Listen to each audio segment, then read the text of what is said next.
Platón, filósofo ateniense del siglo IV a.C., dejó un legado que resulta apabullante a los ojos modernos, no solo por la magnitud de su obra, sino por la trascendencia que ésta ha tenido en la historia de la humanidad. Sus diálogos fueron leídos desde épocas muy antiguas y siguen siendo hoy una lectura obligada para cualquiera.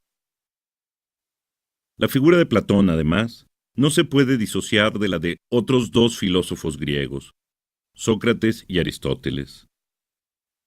Ellos forman una triada que constituye las bases de la filosofía occidental y, por así decirlo, del mundo en que nos movemos. Seguramente has escuchado alguna vez hablar del amor platónico, o incluso tú has utilizado esta frase. Pero, ¿has reflexionado un momento sobre ello?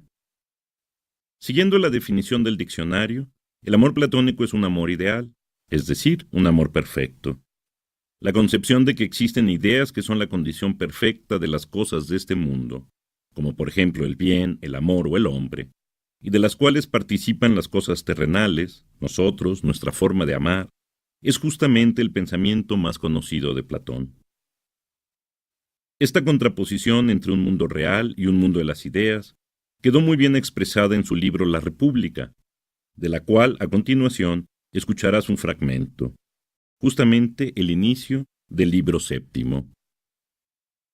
Este fragmento es conocido como la alegoría o el mito de la caverna. Se trata de un diálogo en el que participan Sócrates y otro personaje llamado Glaucón, y en el que se explica a través de una analogía la diferencia entre el mundo de las cosas que existen de forma perfecta, es decir, de manera eterna y verdadera, y lo que los hombres vemos en este mundo temporal.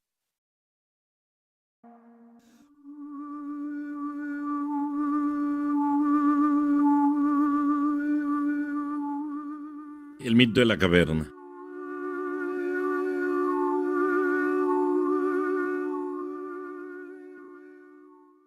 Platón. La República. Libro séptimo. Sócrates. Después de esto le dije, mira, compara el estado actual de nuestra naturaleza, ya sea en presencia o en ausencia de la educación, con la siguiente escena. Imagina un lugar cavernoso, con una gran entrada por la que entra la luz y se extiende a lo ancho del lugar. Ahí hay unos hombres, atados de piernas y cuello desde niños, de tal modo que no pueden hacer más que estarse quietos y mirar hacia el frente, ya que no pueden mover la cabeza. Detrás de estos hombres hay un fuego que arde lejos, y entre ese fuego y los encadenados hay un espacio con una pared, como aquella que se pone en los teatros, por donde los titiriteros hacen sus espectáculos. Glauco. Bien, ya lo veo. De acuerdo. Ahora imagina que detrás de esa pared van pasando hombres que llevan todo tipo de figuras, de hombres, de animales y de otros objetos, y esas figuras sobrepasan la altura de la pared. De estos que van caminando, algunos van callados y otros van hablando. Es muy raro lo que describes, y muy raros esos hombres encadenados. Pero si son iguales a nosotros, ¿tú crees que ellos han visto otra cosa que no sea la sombra proyectada por esas figuras a la luz del fuego? ¿Han visto algo de sí o de sus compañeros? ¿Pero cómo? Si siempre han estado amarrados y con la cabeza inmóvil. ¿Y no crees que pasa igual con los objetos transportados? Efectivamente. Y si pudieran hablar unos con otros, ¿no crees que pensarían que eso que ven es lo que existe? Seguramente. Y si resonara un eco de enfrente cada vez que alguien de los que de atrás habla, ¿no crees que pensarían que es la voz de las sombras que ven? Exactamente. Por Zeus que tienes la razón. Pues entonces no cabe duda de que esos prisioneros tendrán por real las sombras de esas figuras. Naturalmente. Ahora imagina que en algún momento se les libera y se les saca de ese lugar, como debería ser por naturaleza. ¿Qué pasaría si alguno de ellos es movido a levantarse de pronto, a poner derecha la cabeza, caminar, ver la luz? ¿Qué pasaría si al hacer esto sintiera dolor y no fuera capaz de distinguir las sombras que antes veía? ¿Qué pasará cuando alguno le diga que ahora ve más cosas y no las sombras sin vida que creía ver antes? ¿Qué sucederá cuando se le muestren objetos y se le pida contestar a la pregunta de qué es cada uno de ellos? ¿No crees que estaría pasmado y atónito, y que pensaría que lo anterior es más verdadero que lo que ahora ve? Mucho más verdadero. ¿Y qué pasaría si se le mostrara a los ojos la luz misma? ¿Acaso no sentiría dolor y escaparía para volver a ver esas sombras que sí puede contemplar?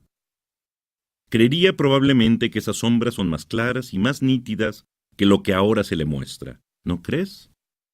Así es.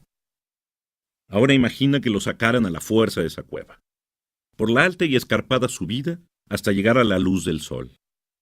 ¿No crees que quedaría hastiado y molesto de tanta luz en sus ojos? ¿Crees tú que sería capaz de ver y distinguir las cosas que ahora vemos y creemos que son verdaderas? En ese momento no sería capaz de hacerlo.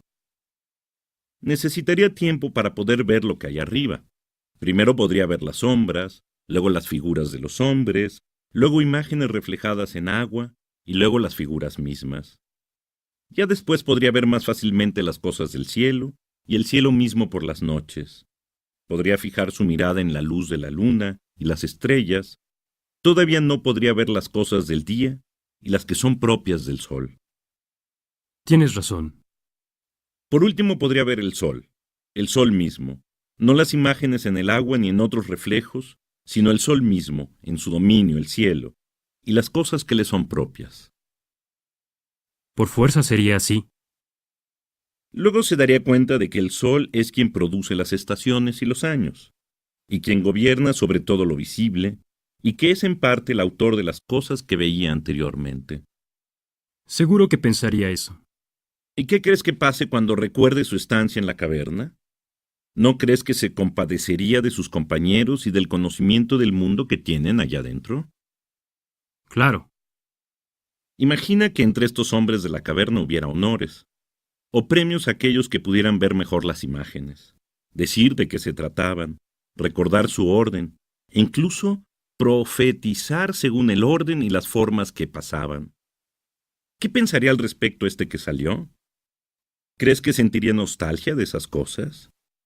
¿Crees que sentirá envidia de aquellos que tenían tales capacidades o que recibieron esos honores? ¿O diría lo que dijo Homero: prefiero ser siervo de cualquier labrador sin tierra? ¿Crees que preferiría mejor tener cualquier otro destino que vivir en aquel mundo? Eso mismo creo yo. Preferiría cualquier otra cosa antes que vivir así. Y piensa ahora lo que pasaría si se le llevara de nuevo a ese lugar. ¿No crees que sus ojos solo verían tinieblas como los de quien se aparta instantáneamente de la luz del sol? Por supuesto. Pero estando allá adentro, tendría que competir de nuevo con los que siempre estuvieron amarrados. Tendría que opinar sobre esas sombras que ahora ve con mucha dificultad, pues no se le han acostumbrado los ojos todavía. Además, tendría que esperar algo de tiempo para volver a acostumbrarse. ¿A poco no sería motivo de burla? ¿No pensarían los otros que por haber subido ahora tiene la vista estropeada? ¿No se decepcionarían entonces de esa salida? ¿No crees incluso que matarían a quien intentara obligarlos a salir de ahí? Exactamente. Pues mediante esta imagen funciona todo, mi querido Glauco. Podemos comparar lo que vemos con esa prisión y esa luz del fuego con el astro rey. Esa salida de la caverna y la contemplación de las cosas del mundo es la ascensión del alma a la región inteligible. Solo la divinidad sabe si eso es cierto.